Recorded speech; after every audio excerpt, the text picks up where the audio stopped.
All Bodo students union তেখেতসকলে বিচাৰিছে যে মিডিয়াম অফ ইনষ্ট্ৰাকশ্যন বড়ো ভাষা দি সেইটো এতিয়া ক্লাছ 10লৈকে চলি আছে।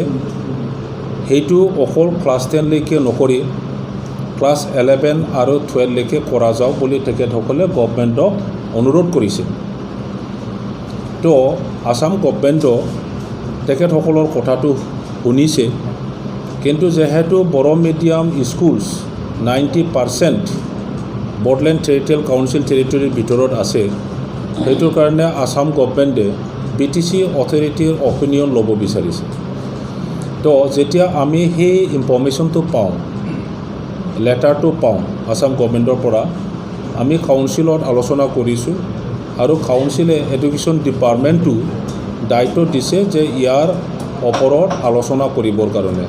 সেইমতে ৰিচেণ্টলি এডুকেশ্যন ডিপাৰ্টমেণ্ট ডাইৰেক্টৰক আৰু এডুকেশ্যন ডিপাৰ্টমেণ্টৰ ছেক্ৰেটাৰীক দায়িত্ব দি পেলাই এটা ছেমিনাৰ কৰা হৈছে, য'ত বড়োসকলৰ বিভিন্ন সংগঠন দল ইণ্ডিভিজুৱেল মানে শিক্ষাৰ লগত জড়িত থকা সংগঠন আৰু ইণ্ডিভিজুৱেলসকলক মাতি পেলাই আলোচনা কৰা হ'ল যে ক্লাছ 11 আৰু 12লৈকে Bodo medium instruction of medium যদি হৈ যায়, তেতিয়াহ'লে আমাৰ জেনেৰেশ্যন বা ছাত্ৰ ছাত্ৰীসকলৰ কি এডভান্টেজ আছে কি ডিছএডভান্টেজ আছে। তো সেইদিনা বড়ো সাহিত্য সভা, এফচু, আবব আৰু বিভিন্ন ইণ্ডিভিজুৱেলসকলে অপিনিয়ন ৰাখিছে যে তেখেতসকলৰ সংগঠনৰ মাজত অলৰেডি আলোচনা কৰা হৈছে আৰু ডিচিশ্যনো হৈছে, গতিকে ইয়াত আলোচনা কৰিব লগা নাই, BTCয়ে চিম্পলি ইমপ্লিমেণ্টহে কৰিব লাগে বুলি তেখেতসকলে অপিনিয়ন লৈছে। কিন্তু আমি ভাবিছোঁ যে সেইটো প্ৰথমলানি আলোচনা আছিলে BTCত এই ইছ্যুটো লৈ পেলাই, য'ত অনলি এৰাউণ্ড 200 ডেলিগেটে পাৰ্টিচিপেট কৰিছিল।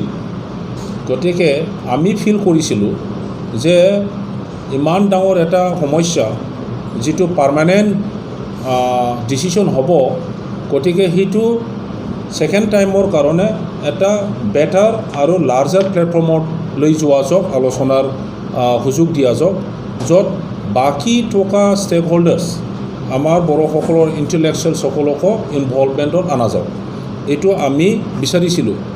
কিন্তু মাজত আমি দেখিলোঁ যে BTC অথৰিটি আৰু হাগ্ৰামা মহিলাৰী দেৱৰ যিটো নেতৃত্ব আমি BPF দলে আজি BTC চলাই আছোঁ, ইনক্লুডিং মি, আমাক খুব বেয়াকৈ সমালোচনা কৰাটো আমি ফেচবুক আৰু ইউটিউব চব মিডিয়াত আমি দেখিবলৈ পাইছোঁ। গতিকে আমি চিন্তা কৰিছোঁ যে সেইটো কণ্ট্ৰভাৰ্চি মেটাৰত কোনেও যাব বিচৰা নাই, আমি ভালটোহে বিচাৰিছিলোঁ যে অলপ সময় লওক কিন্তু আনিনিমাছ হওক বস্তুটো, সেইটোহে আমি বিচাৰিছিলোঁ। ৰোমান স্ক্ৰিপ্ট আৰু দেৱনাগৰী স্ক্ৰিপ্ট এইটো লৈ পেলাই আমাৰ মাজত যেনেকৈ মিছআণ্ডাৰষ্টেণ্ডিং এতিয়াও মানে বহুত ধৰণৰ মানে সমালোচনা হয়, এইটো যেন এই ইছ্যুটো লৈ পেলাই মিডিয়াম অফ ইনষ্ট্ৰাকশ্যন ইছ্যুটো লৈ পেলাই নহয়, সেইটোকে আমি বিচাৰিছিলোঁ। গোটেইটো চালি জাৰি কৰি পেলাই মেটাৰটো আজি কাউন্সিলৰ এক্সিকিউটিভ কাউন্সিল মিটিঙত আমি প্লেচ কৰিছোঁ, তাতে আলোচনা কৰাৰ মাধ্যমেদি সেইটোকে ডিচিশ্যন লোৱা হ'ল। আসাম গভৰ্ণমেণ্টক আমি BTCয়ে কমিউনিকেট কৰিব যে আগন্তুক যিটো নিউ এডুকেশ্যন পলিচি হ'বলৈ গৈ আছে, ইয়াত আধাৰত যিটো প্ৰপ'জাল ক্লাছ 9, 10, 11, 12 এটা ছেকশ্যনহে থাকিব আৰু ইয়াত যি মিডিয়াম অফ ইনষ্ট্ৰাকশ্যন হ'ব সেইটো ক্লাছ 9ৰ পৰা 12লৈকে হ'ব।